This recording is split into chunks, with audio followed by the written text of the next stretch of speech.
We are, transports tonight were Clark and Formiga.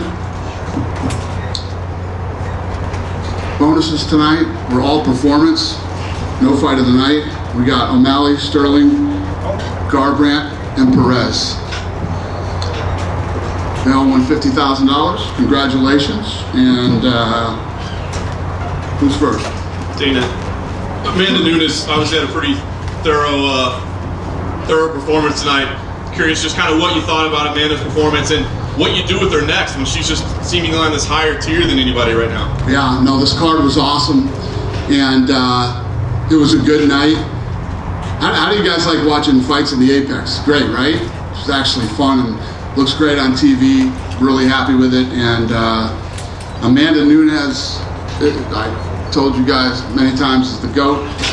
Tonight she put on a clean. You saw everything tonight. You saw power punches. She set the tempo, set the pace of the fight, did what she wanted, when she wanted to do it.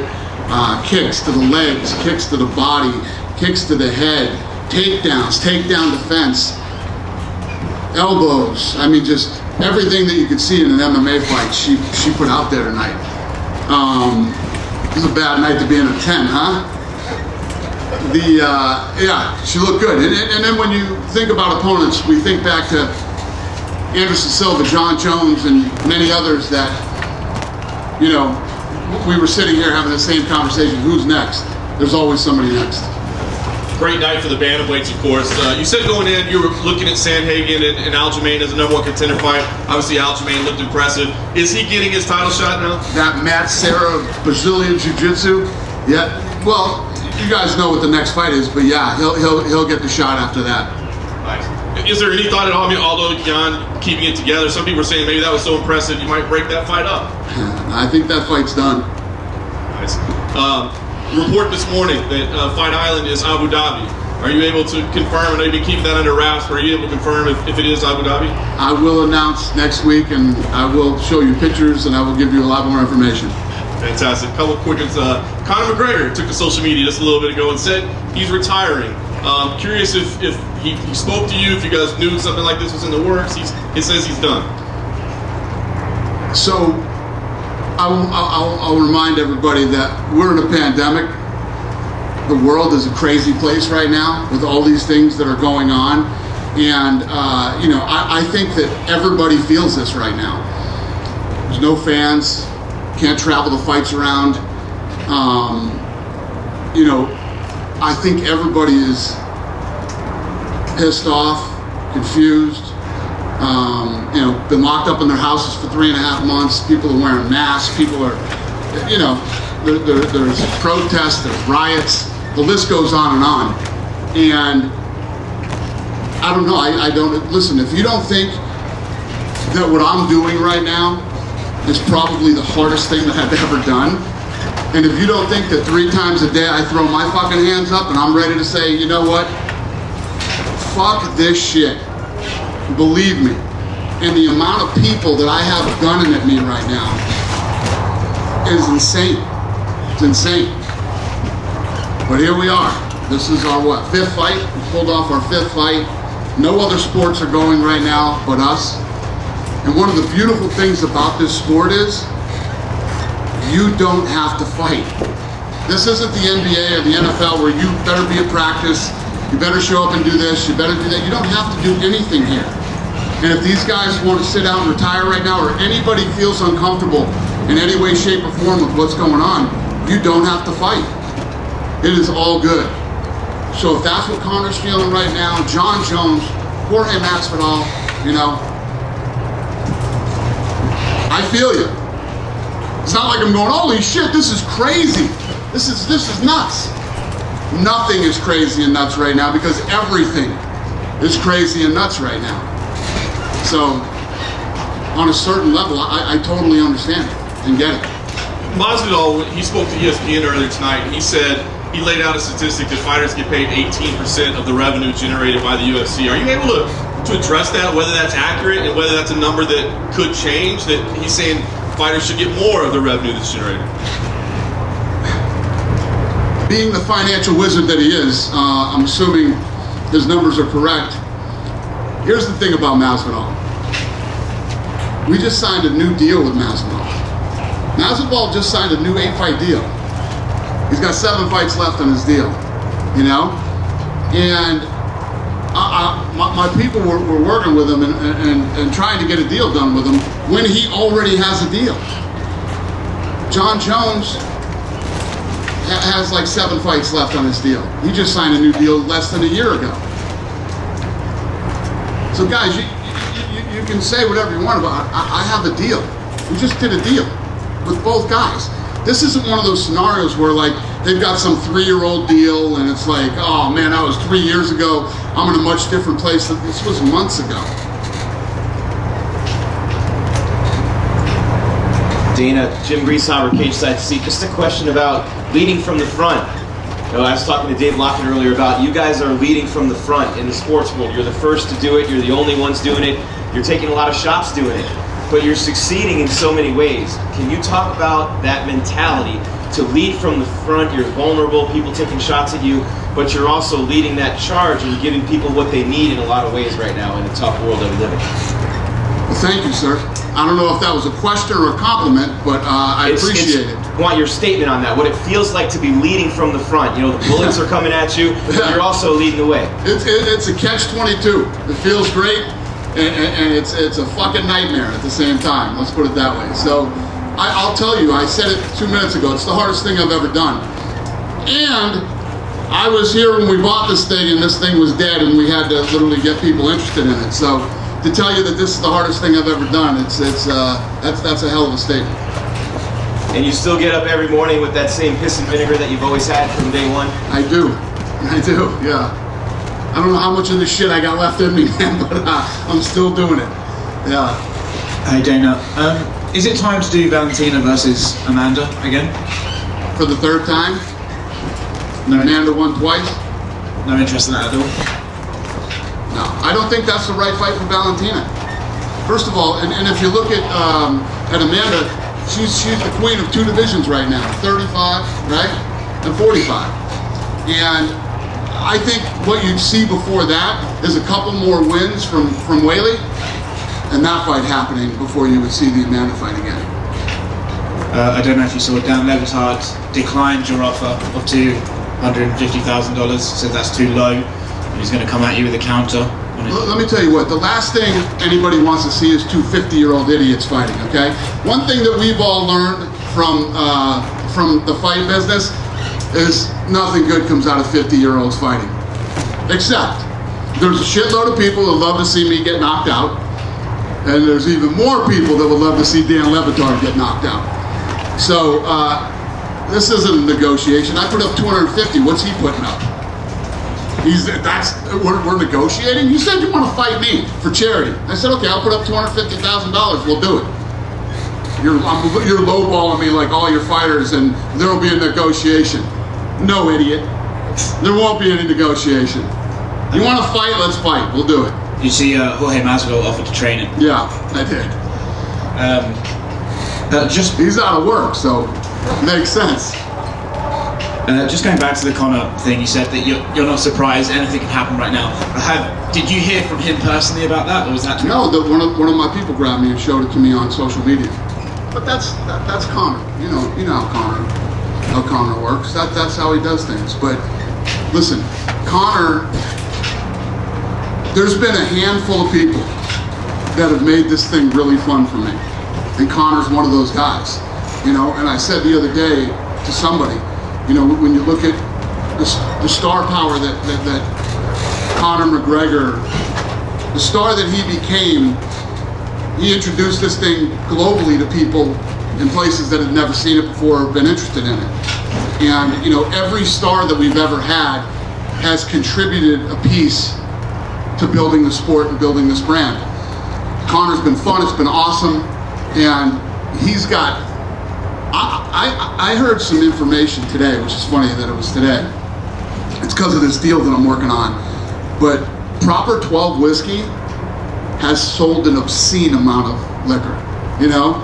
And I don't know what his financial situation is with that thing, but I would imagine he owns a good piece of it.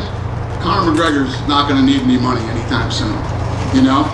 He loves the fight, he's passionate about it, and He's got an incredible fighter IQ, but whatever his reason is, when a guy said, you know my feelings on retirement. When you say you want to retire, don't worry about it. You do your thing, man. And it's all good. Thanks, Dana. Dana, I want to congratulate you on a fantastic event, my first one in person. Thank you. Good to see you again. Thank you. Good to see you as well. And let's start with Amanda. I know you've spoken about it a little bit already, but the question is, who is next for her? Obviously, motherhood is going to come first, possibly, before she fights again. But now she's actually fought and made history. You said it's not going to be Shevchenko. That doesn't make sense again. Are there any names that spring to mind or that she's even mentioned? Not off the top of my head. You know how I am. And there's so much stuff going on right now. That's the last thing that I'm thinking about. And she looked so good tonight. I'm just focused on that performance and her fight. But she's at number 8 right now, right? 3 more and she ties Anderson Silva. A few more after that and she ties John Jones. So it's going to depend on how high she wants to set this bar and how much longer she wants to keep fighting. Because she, too, has made enough money where she can retire if she wanted to. And Felicia Spencer tonight, I mean, she showed incredible toughness. I think we all agree with that. And the commentators, as per a couple of weeks ago, were talking about, should someone have thrown in the towel? Should the ref at any point have stopped it? Were you worried for her at any point, or you're just sort of praising the toughness of Felicia? Yeah, no, listen, that woman is one of the toughest human beings that I have ever seen in my life. I actually was praying somebody was going to stop that fight before the start of the 5th round.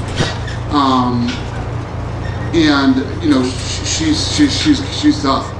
She's tough, and you can't take anything away from her going 5 rounds with the best to ever do it.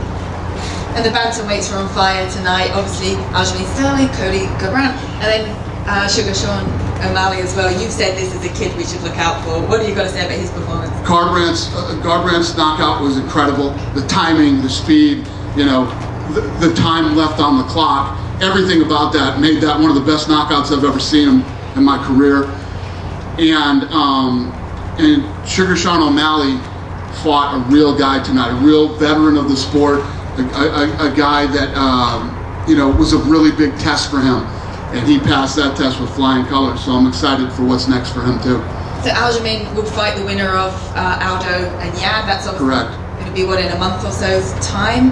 Yeah, I don't know. Off the top of my head, I don't know. So, Fight Island though.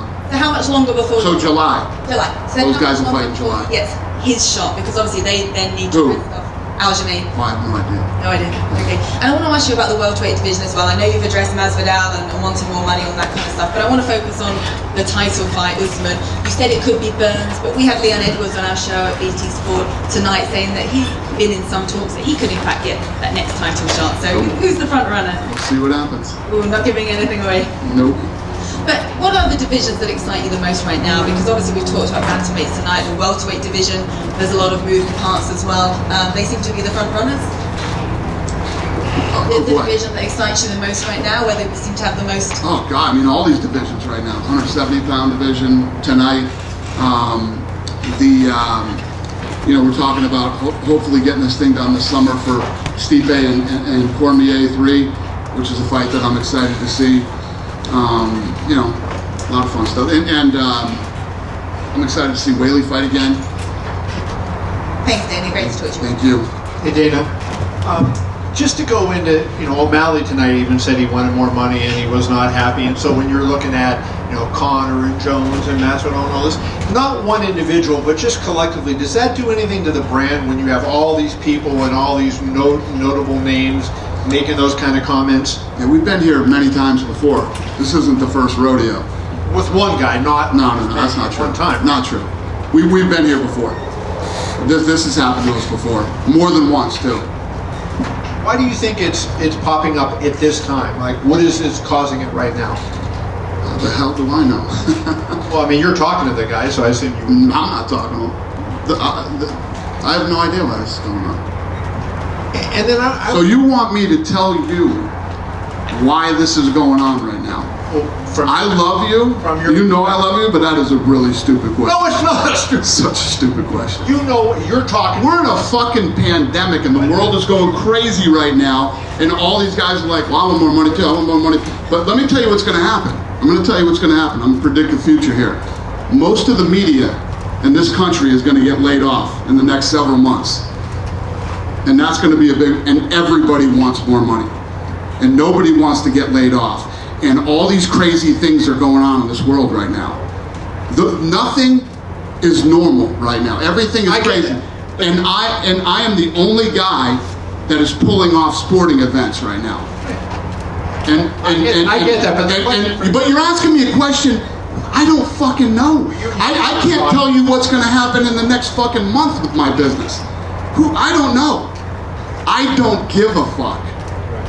I'm doing what I can do to keep the bus on the fucking highway here, or the train on the tracks, or whatever you want to call it. I don't give a fuck.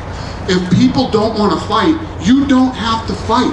If you're afraid of COVID-19, stay home. If you're fucking, whatever your deal is, you don't have to do it.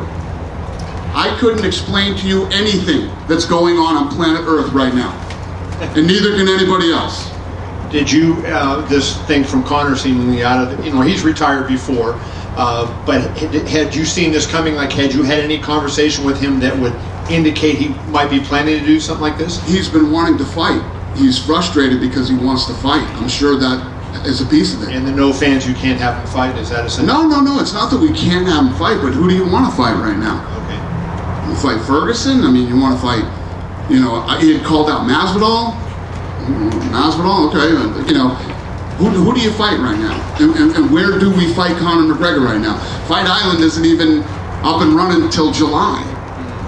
So if you look at all the problems to run a business like this, multiply it by a fucking million.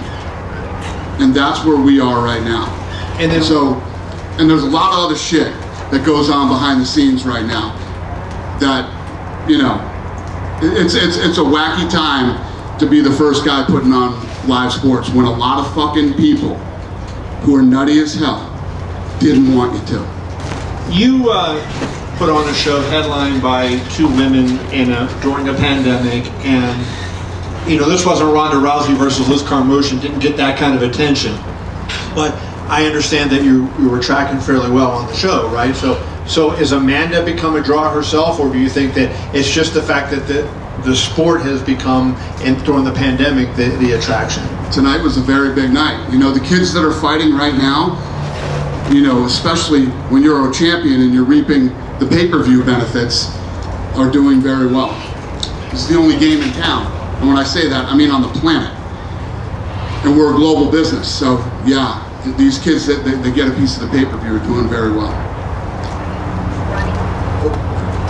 Mr. White, this is my first time back since the pandemic, so I haven't had a chance to ask you. When everything got crazy, it was, okay, this fight's happening, now it's not happening, now it's going to happen at Apex. Next thing you know, Nevada says, we're not doing it. So Florida, you had success there.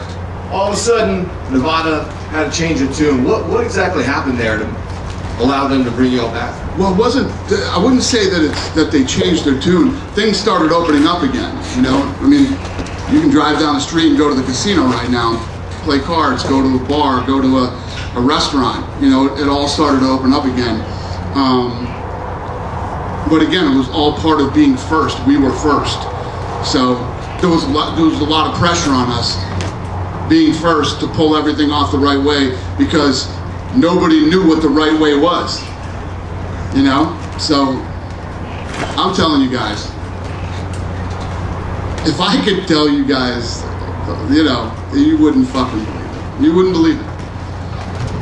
But we're doing it. It's going, it's moving, we're working, we're doing it. One of the biggest, I guess, positive takeaways that we can get from this whole pandemic is that in every industry, and especially like you said, we're blazing a new trail. We're learning that we can do things that we didn't know that we could do them that way, and it's going to change how we do business in the future, I think.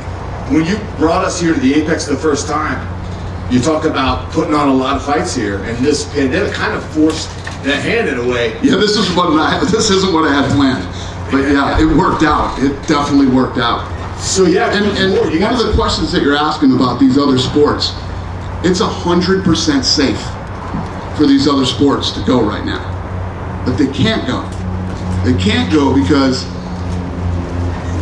I don't sit up here and cry about the financial side of this. That's not your problem. It's not the fighter's problem. All these other sports are trying to negotiate deals with their athletes right now to take less money, right? Because what happens is, you're going into these, let's say, this isn't true, but I'm just saying, I'm using an example. The Denver Broncos, okay? The Denver Broncos are like, wait a minute, we're gonna put on an event that's gonna go on TV, but we lose our live gate, our attendance, right? We lose concessions and we lose parking. It's massive number to these teams, right? It's like college football. You're gonna put on a college football game where some of these teams sell 125,000 tickets to a game. Some do 80, 90,000 tickets to a game. That's why they're not starting. That's why they're not going. Because the financial burden is tough. I haven't taken $1 from one employee or one athlete. I haven't asked anybody to renegotiate their contracts. So, Well, and just one thing I'll say, and I'm not just saying this because you're in front of me. It's genuine. The general public doesn't really get to see behind the scenes, and I will tell you, I'm very impressed with the standards you guys have in place. I see all the hard work that you and your staff have done, and it doesn't go unnoticed. I know you've been pretty frustrated, and you vocalized that a few days ago about some of the people who are, the detractors and the naysayers. You guys are doing great. Thank you, I appreciate it. It means a lot. You've taken a tremendous amount of backlash just to try to run your business since trying to get back into this. But you mentioned that you have so many people gunning for you. Could you elaborate on that? Is it politicians, regulatory bodies? Name it. Name it. All the nuts are out. They're all fucking coming after us, man. It's crazy. Yeah. Name it, and they've come.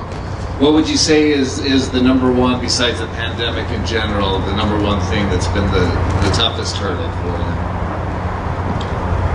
you? Being first. You know why none of those other leagues could be first? Because they couldn't handle the bullets. The PGA was going to go, I think that weekend when everything shut down, and they got annihilated.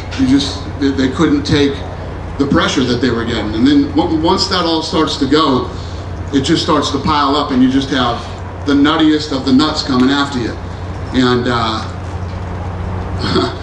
it takes a certain type of person to stay in there and keep going.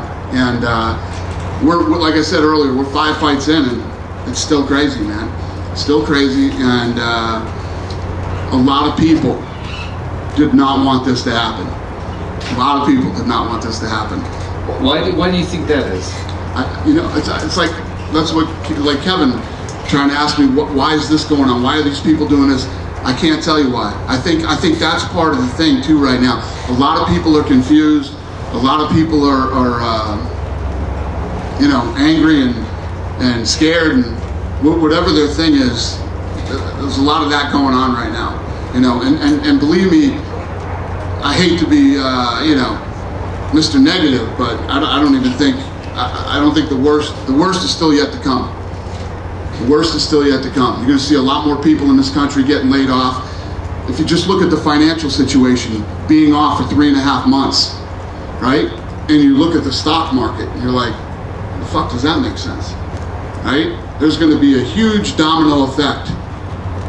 It's going to start with layoffs, bankruptcies, and it's going to hit the real estate, and God knows what else. And this COVID shit, who the hell knows what's going to go on with that thing? And so these are, you see these commercials. These are very uncertain times. Yeah, you think?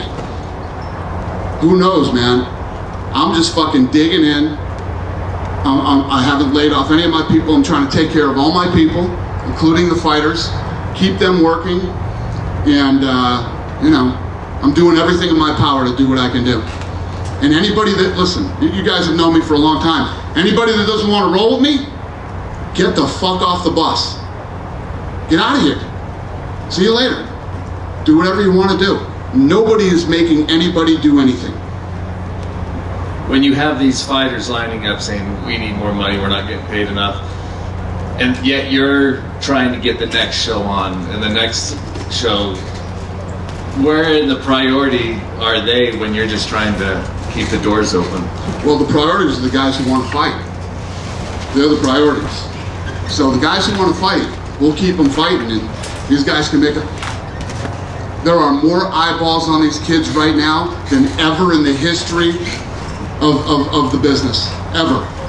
We are at an all-time peaking high right now with numbers, with people watching right now. And you guys have to feel it with the traffic. I mean, we do this show at Laura Sanko, right? In the back, she's live. And it was the last one, I think. She pulled 7 million viewers. Fucking thing we're doing on the back on social media. She's pulling 7 million viewers on that thing. Everything we're doing right now is at an all-time high. And so these kids that want to fight, I'll make them money and I'll keep them busy. You were very complimentary when you went to Jacksonville, and now, I don't know if you kept up, but it seems like a lot of these leagues will be going there. They should. Have they reached out, because obviously they have to do exactly what you've done in terms of bringing in the players, the coaches, the media, they have to test them, so they're going to try to copy you in July. Have they reached out? Yeah, we had several leagues reach out to us, and we shared we had tons of businesses and everybody, because we had a plan not only for the athletes and the sport and the media and everybody else, but we had a plan for opening the offices too. So we've shared that with anybody that's wanted to look at it. What was the key about Florida? Because again, they looked at California and Nevada. What was it? Were they just helpful? Were they? They were willing to work with us and make it happen. The way that you make something safe is you have your local government work with you and figure out solutions to the problems. How do we... Hiding in your house is not a solution for 4 or 5 months, and I get the whole flatten the curve. I stayed home. I did I did it too. How long are you gonna stay home? How far are you gonna let your business just collapse and your employees get laid off and make no money? None of that makes sense to me. I knew I could do this, so I did it. You said it's 100% safe. Again, when you had the first fight, you had one fighter test positive, and I think there was some concern. Since then, Listen, nothing is 100% safe. My car ride home tonight's going to be very dangerous. You know what I mean? Nothing is 100% safe. But we've done everything we can do within our power to try to control this thing as much as it's humanly possible. In the back, Dana. Hi. Hi there. So tonight, Devin Clark took a knee before his fight with Metaphil, whose father was killed by the LAPD. And then earlier this week, we had the NFL issue a statement about the protest. And it kind of ties back together because that's where the kneeling started. What was your feeling watching the other leagues respond to the protests around the country and the world, and in light of some of your fighters speaking up, is the UFC prepared to make a statement, or have you talked about it at all? Are we prepared to make a statement about the protests and the racial justice? I don't understand what you're asking me. Yeah, so the NFL has made it. I haven't seen anything that they've done. I haven't watched any of the other leagues. I don't look at what everybody else is doing. I do what we do. And our guys were, Israel Adesanya was very involved in his country. John Jones was out there doing his thing. Other African American fighters for the UFC called me and asked me for advice, and I gave them the best advice that I could give them. But I would, as far as, I don't know if you're asking me about social media and stuff like that, but I said the other day I would never tell. Like I said, everybody is dealing with all this madness that's going on in the world right now in different ways, and everybody's going to handle it differently. And I would never try to tell somebody how to express themselves, whether it's fear, anger, whatever it might be. And the beautiful thing about America is everybody can, and however they want to. So I would never do that. No, my question wasn't if you were watching what the athletes were saying. My question is, was the UFC, were you all considering making a statement as an organization?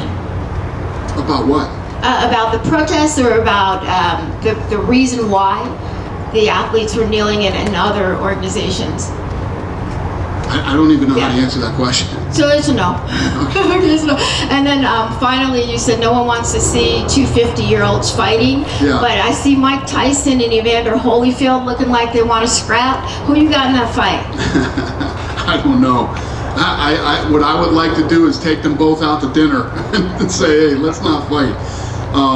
Mike Tyson I talked to, and Tyson told me, I can't explain it to you. I'm a fighter and I always will be till the day I die, and I feel it in my gut and I want to do it.